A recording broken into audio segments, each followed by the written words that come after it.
Good morning class UKG. English period है आपका। Lesson 27 अपनी बुक में ओपन करें।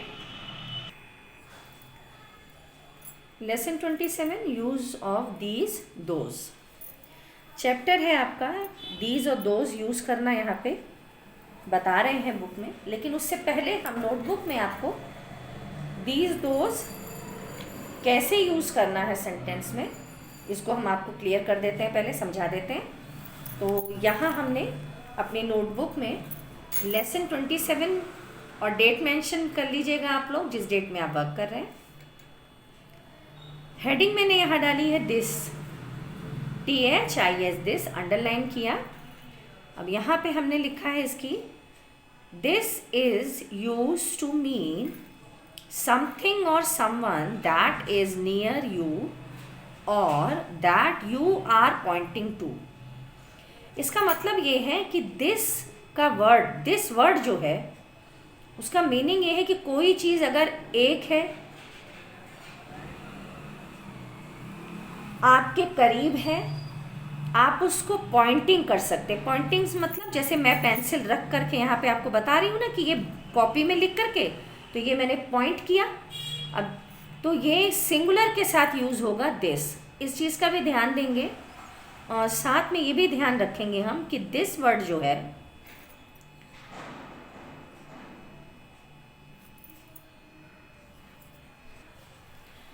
करीब कोई चीज़ है आपके जिसको आप छूकर बता सकते हो, तो वहाँ पे हमारा ये दिस यूज़ होगा। साथ ही में मैंने यहाँ लिखा दैट के बारे में, that is use to mean something this is not near you. That वहाँ यूज होगा जहाँ कोई चीज़ आपसे दूर है, फार है, नियर नहीं है, वहाँ दैट का यूज़ होगा। दोनों में सिमिलैरिटी दिस और दैट में बस यही एक चीज़ का ध्यान रखेंगे हम लोग कि ये सिंगुलर के साथ लगता है। सिंगुलर का मतलब यहाँ पे ये है कि सिंगुलर का मतलब है कि कोई एक चीज़, कोई एक चीज़ है। सपोज करिए कि ये एक पेंसिल है, हम कहेंगे दिस इज आ पेंसिल।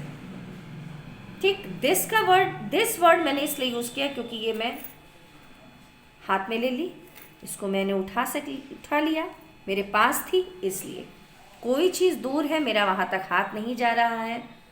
अब जैसे कि ये बुक दूर है, मैं दूर से बुक को देखकर बता रही हूँ कि दैट इज आ बुक।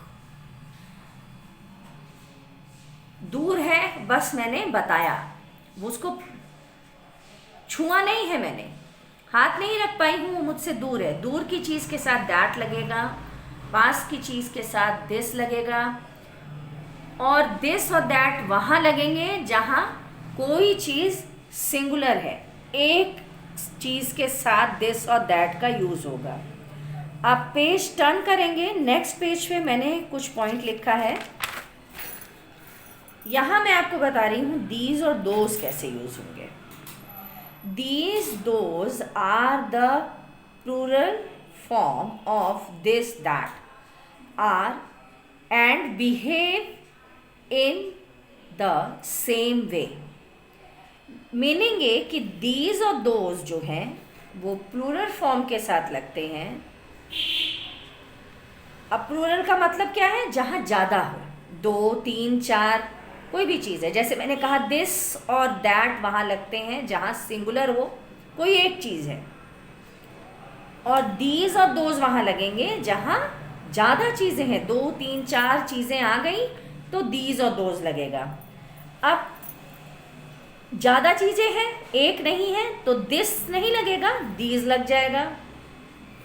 और ज़्यादा चीज़ें हैं और दूर है तो दैट के जगह दोज का यूज़ होगा। ये चीज़ आपको अपने ध्यान में बस रखनी है। अब यहाँ पे 4 पॉइंट्स हैं। अब ये पॉइंट नंबर 1, 2, 3, 4 है, इसको समझेंगे अगर आप ध्यान से तो दिस, दैट और दीज, दोज में गलती नहीं होगी आपसे। ये कप यहाँ मैंने ड्रॉ की हुई है, पिक्चर्स भी देखिएगा, पिक्चर भी मैंने दूर पास इस तरह से बनाई है ताकि आपको ध्यान रहे। नंबर 1 पे मैंने लिखा है this is a cup. Cup नज़दीक है, नियर है, मैंने लिखा दिस इज़ अ कप। ठीक, दिस के साथ इज़ का यूज़ होगा। इज़ इसलिए लगा क्योंकि एक कप था, एक कप है। सिंगुलर के साथ मैंने कहा, सिंगुलर यानी एक के साथ इज़ का यूज़ होगा। कप के साथ मैंने आर्टिकल यूज़ किया ए मैंने इसलिए लिखा क्योंकि सी वोवेल नहीं है, कॉन्सोनेंट है।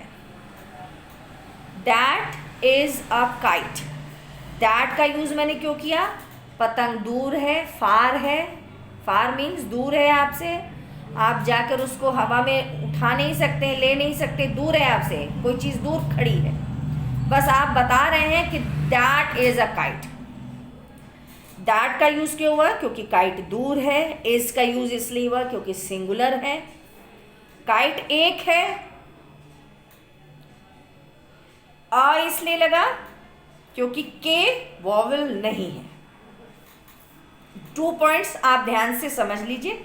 ठीक, नेक्स्ट 2 पॉइंट्स जो हैं, नंबर 3 में देखिए, these are cups. These are cups, ये 2 कप जो बने हुए हैं ये नज़दीक है, तो हो गया यहाँ पे दीज। दीज क्यों लगा, क्योंकि एक कप नहीं है, अब 2 कप है। 2 की जगह यहाँ 3 भी हो सकते थे, 4 भी हो सकते थे। एक से ज़्यादा है तो दीज का यूज़ होगा, लेकिन और चीज़ पास भी है तो दिस की जगह दीज का यूज़ होगा। आर लगा क्योंकि ज़्यादा चीज़ें हैं। इज़ का यूज़ होता है सिंगुलर के साथ, आर का यूज़ होगा प्लूरल के साथ, ज़्यादा चीज़ें हैं। आर्टिकल नहीं लगेगा क्योंकि यहाँ एक की जगह हमने एस लगा दिया है यहाँ, तो अब यहाँ पे आर्टिकल ए और एन यूज़ नहीं करेंगे हम। आपकी बुक में चैप्टर 27 में यही चीज़ आपको हम समझा रहे हैं। Number 4, those are kites. Those क्यों लगा यहाँ पे, काइट दूर है इसलिए, ज़्यादा है इसलिए दोज का यूज़ हुआ, दैट का नहीं हुआ। दैट का यूज़ कब होता, अगर कोई चीज़ एक होती तो हम दैट का यूज़ करते हैं। आर लगा, चीज़ें ज़्यादा हैं इसलिए, सिंगुलर के साथ इज़ लगेगा। सिंगुलर मतलब कोई एक चीज़, और हमने लिखा है यहाँ पे काइट्स। फुल स्टॉप लगाना नहीं भूलेंगे, कोई भी सेंटेंस ख़त्म होता है तो उसके बाद फुल स्टॉप लगाना चाहिए। ये आज जो मैंने अभी आपको बताया, ये आपको दिस, दैट और दीज 2 समझाने के लिए, और आप लोग ध्यान से इसको समझिएगा, अपनी नोटबुक में आप लिख लीजिएगा। बाय बच्चों।